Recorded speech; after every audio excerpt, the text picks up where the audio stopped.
Hello, I'm Loree Idol, and I lead a Lewy body dementia support group for North Carolina.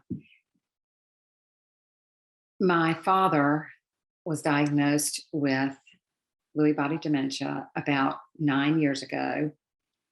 He has since passed, but early on after his diagnosis, I became overwhelmed at what I was dealing with and what he needed.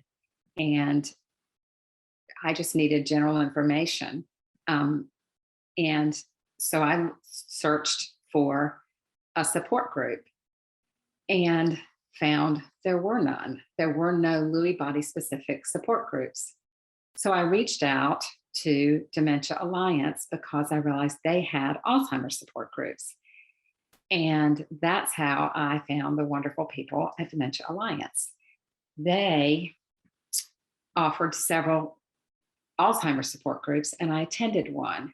And I realized how wonderful a support group could be, and in general, but how wonderful and why support groups work. But I left there feeling like I needed something more, that my dad was struggling with things that were very different from Alzheimer's.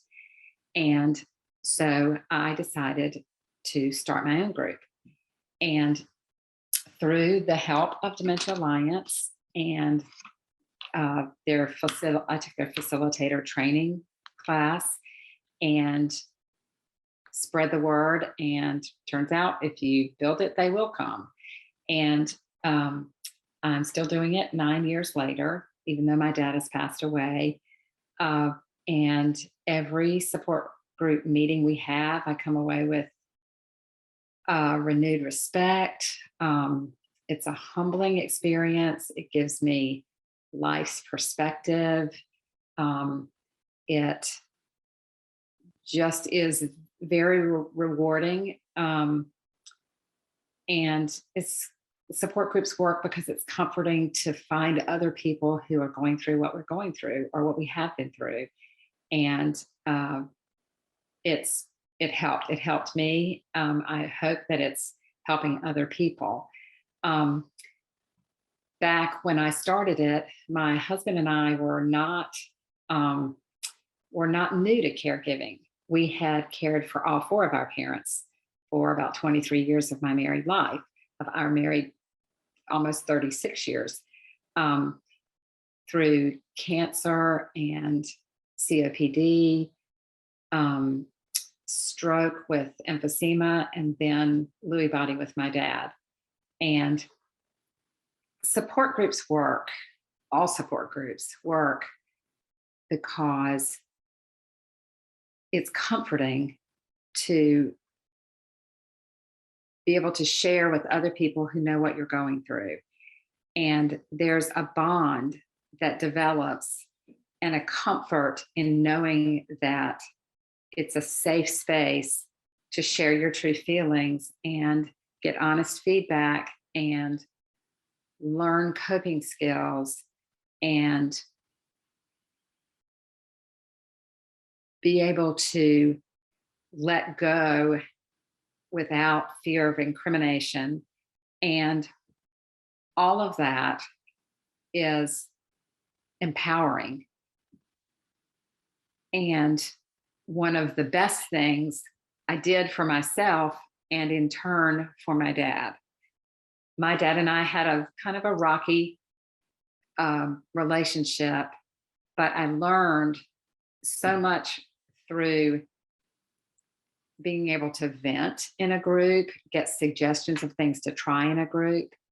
And I learned that, as we've all heard, but it's so true, that if you've seen one person with Lewy body dementia, you've seen one person with Lewy body dementia. Everybody had different things, shared different things. And that was kind of comforting too, because it was difficult to know what was coming day to day, because it's such an up and down cycle that that alone was overwhelming, and it helped to see how other people dealt with that. Um, Dementia Alliance asked me to share some of the my biggest things I learned, or over the years, and being a caregiver. And so I'll share my top two, um, maybe three. Number one is that in life, in general, we tend to find what we're looking for. Everybody does. You find what you're looking for. And if you're looking for positive things, then that's what you see. If you're looking for negative things, then that's what you'll find. It's all out there. It all just depends on your perspective. If you're so I would tell my number one thing is to try hard every day to find at least one positive thing that happened throughout the day, and look for the little good things that happen. They're there. They're there every day. It depends on your perspective. And I guess it is like that glass half full, glass half empty thing. But look for positives would be my number one thing. Look for the little good things, that every little good thing that you can, and don't focus on the negatives or the things that you don't have or the things that you've lost or the things that have changed. It's not helpful. It's hurtful.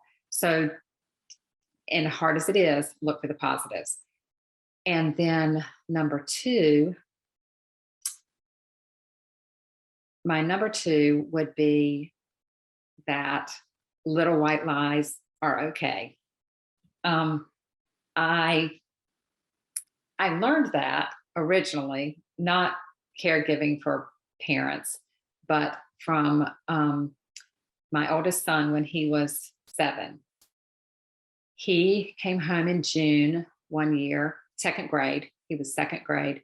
And he came home in June, right near the end of school for the summer, and said, "Mommy, Jonathan says that there is no Santa Claus, that Santa Claus isn't real. It's your parents that do that." And I said lots of inane things that did not comfort him. I was just taken for a loop. It wasn't even December. So I was completely out of the blue. And he was still, but Mommy, is it true? Is it true? And I finally told him the truth, and that it was Daddy. And, I finally told him the truth.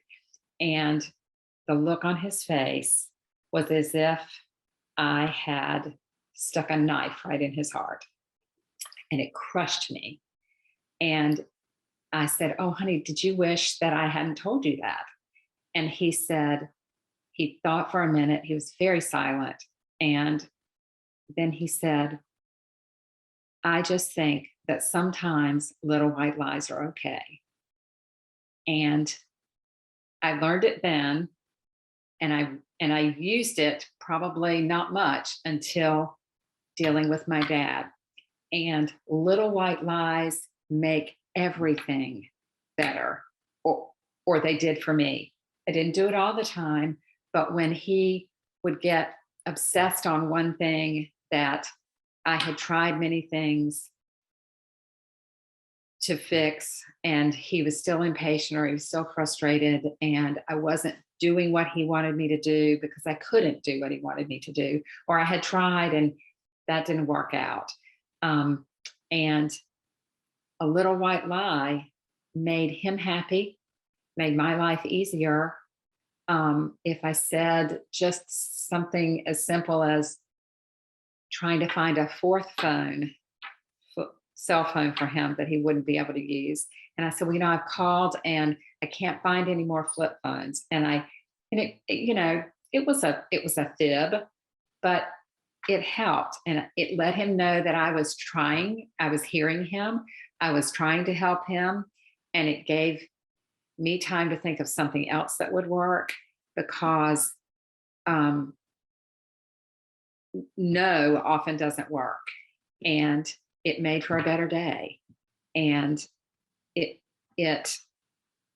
my goal was to have a good visit, to have good time with him, not to have me get exasperated or him to get frustrated. So those two things are the most helpful. And probably if I had a third thing, it's to take care as a caregiver, take care of yourself. That's the job I feel like I do now most.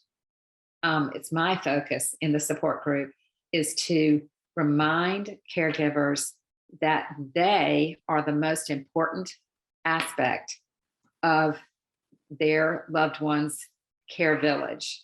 And doing something every now and then for yourself is not selfish.